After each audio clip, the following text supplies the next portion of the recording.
ঠিক আছে। ওকে, এটা this is the hind limb. Hind লিম্বের কথা যদি আমরা চিন্তা করি, হাইন্ড লিম্বে আমরা কী পাবো?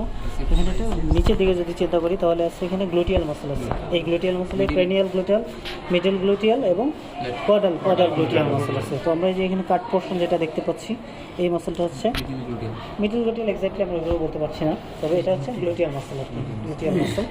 আচ্ছা, তারপরে এখানে যে মাসলটা আছে উপরে দেখো একদম এরকম করে যে আলাদা পুরাটা এরকম, এই মাসলটার নাম হচ্ছে বাইসেপস ফিমোরিস। ফিমোরিস কেন? ফিমার আছে এখানে পিছনে, বাইসেপস ফিমোরিস, এটা হচ্ছে বাইসেপস ফিমোরিস। বাইসেপস ফিমোরিসের নিচে যদি আমরা চিন্তা করি তাহলে এখানে একটা মোটা মাসল আমরা দেখতে পাচ্ছি, এই যে মাসলটা একদম ম্যাসিভ। এই মাসলটার নাম হচ্ছে quadriceps femoris. Quadriceps femoris, biceps femoris, gluteal muscle. আর এখানে একটা মাসল আছে, এটা নাম হচ্ছে টেনসর, এটা নেমে আসবে আর একটু, টেনসর ফেসিয়া ল্যাটা, টেনসর ফেসিয়া ল্যাটা।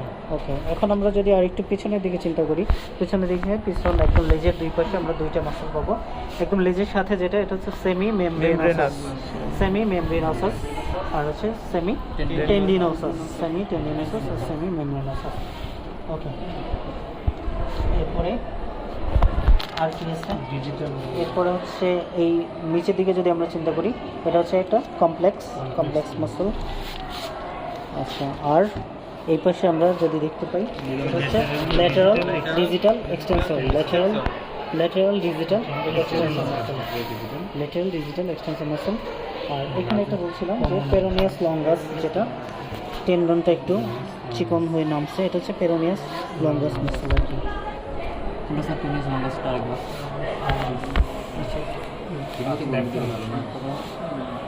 ওকে, ঠিক আছে, ওকে চলবে।